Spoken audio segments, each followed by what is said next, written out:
Yo, what's going on? It's the real Hall of Fame D-Line, tbkc, and all that sweet, beautiful, wonderful shit. Hopefully my AC is not killing this video. I'll turn it off. But this video in particular was a question that was asked of me, and it was asked, through a message. But it's something that I do want to get, very, very clear. And this is this.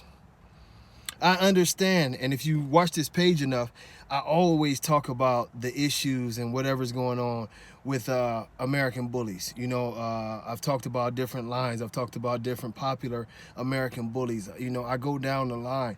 The more you watch this page and the healthier I get, and the more that I can come on here and I can do lives and different things like that, you'll see that I'm going to talk about some of the health issues with Rottweilers, some of the health issues with German Shepherds, and down the line.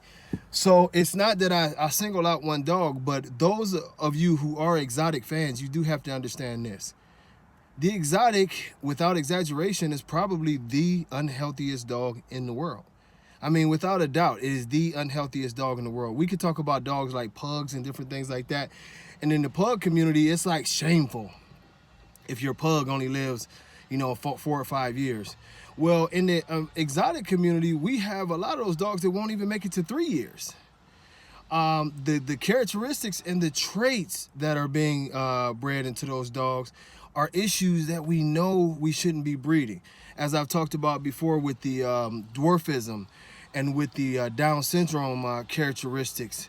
And I know in dogs, they won't exactly qualify it as Down syndrome, but it shows the same issues, and there's been many studies that, it's basically the same type of issues that come along with these dogs. Now, if you wonder why, I'm a dog advocate before I'm an American bully advocate. I push for health, I push for structure, I push for whatever's best for the dogs. The exotic stays on my hit list because it is an easy target. As I've said, it's one of the most unhealthy dogs ever. Now, in this video, what I'm going to do is I'm going to tell you about some of my personal experience with exotics and some of the things that I see. And I know that there's going to be 900 million people who come on here and be like, but my exotic's not like that. And my exotics, trust me, I've seen a few exotics that I like. I've seen a few exotics that actually move well, that can live in the conditions. I've seen exotics out running in 30-degree temperatures and having no problems with breathing issues or anything. But that is the minority, and that's why this is the biggest problem. Now, one of my first experiences with the exotic, culture or whatever was a show, and some of you have heard me talk about this. It was in Columbus, Ohio. I took Denzel up there with me, and as usual, we always win a little something. It was an ABKC show, by the way. So at this show, it's myself, it's John Easterly, Danny Navoa, another legendary American bully guy and originator of this breed. Now, what was going on is we were ringside and doing our thing, and it seemed like some kind of apocalypse happened all of a sudden. We see one dog that starts to basically have major breathing issues and started foaming at the mouth, and it wasn't a pretty sight. And so, while they're trying to think, what they're thinking is they're cooling the dog off, but keep in mind, this is it's either February or March in Ohio. The temperature was literally, it had to be under 50, because those that know me, unless I'm trying to sweat like today, I don't even wear a coat if it's under 50. So I had on a jacket that day. But they were trying to cool off this dog. Meanwhile, another dog starts to do this thing. And, at this time, John and Danny are two, great dog men. So John is working on one and trying to save one. Danny is trying to give these people instructions on how to save another one. Meanwhile, a third one. And this is all within an hour span. And I don't know what the hell was going on, but a third one does this, So long story short, a fourth one does it. And it wasn't nothing, but it seemed like hyperventilating. Some of them were, I know the one that was right in front of me, he was barking at this gigantic ass bully. And it seemed like all of a sudden he got too worked up and he sort of hyperventilated or something, because at that time his eyes got real bugged out. He started foaming at the mouth. And 3 out of these 4 dogs died. John actually saved one on that day, I do believe. I'm pretty sure he saved one. And you know, it was a startling thing to me, because this is the very first time I had actually went and not just seen pictures, but actually seen these dogs in person. Now, meanwhile, in the fun show, after we watched all these damn dogs die this day, they put a dog in there, and his name was something Ball. I don't remember what the hell this dog's name was, but he was white. But now Danny is in the ring, and now we got another problem. Danny is like me, very strict judge, but they brought him here to do this fun show. You know, him and his lovely wife flew all the way to Columbus to do this fun show. At this show, it's a fun show. We cannot we cannot kick dogs out the ring because it's not a standard. So I'll never forget, Danny is looking at me with this very perplexed look, and if y'all know Mr. Danny Navoa, he can get a little hot. So Danny, man, he calls me over there, and he like, T, what do I do? Because the dog that everybody was cheering for was literally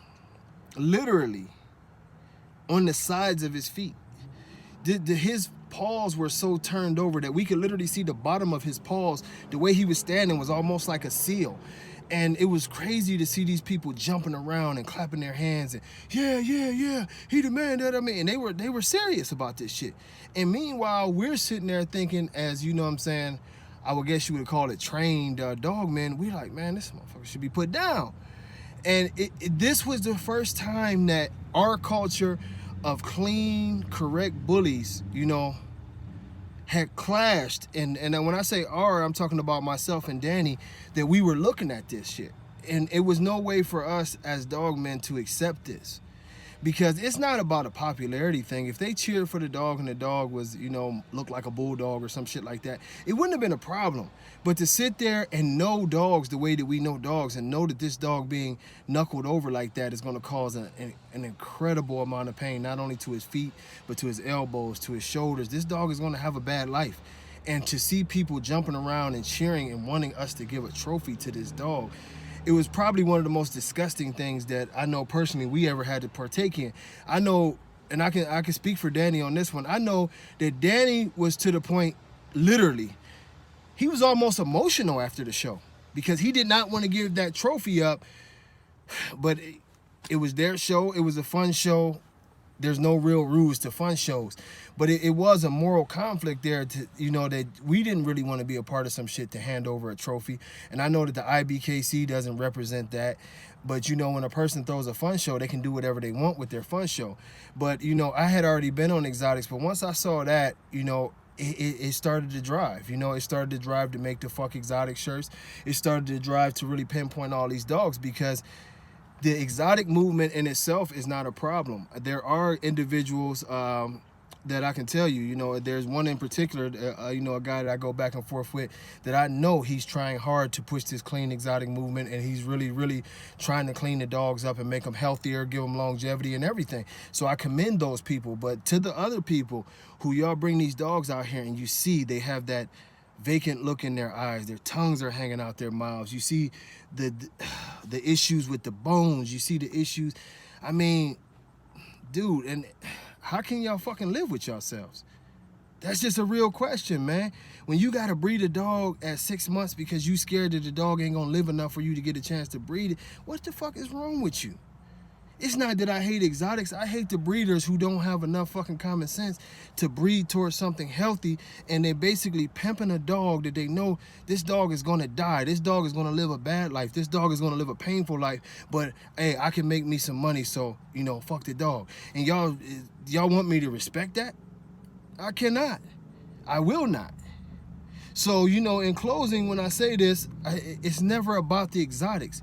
It's about having the morals to always put the dog's health first, to always put the dog's longevity first. I don't care what breed it is, whether it's an exotic, Rottweiler, American Bully, you know what I'm saying, Dachshund, whatever it is. Longevity and health and giving this animal a good life is the #1 priority, no matter what the hell we are doing.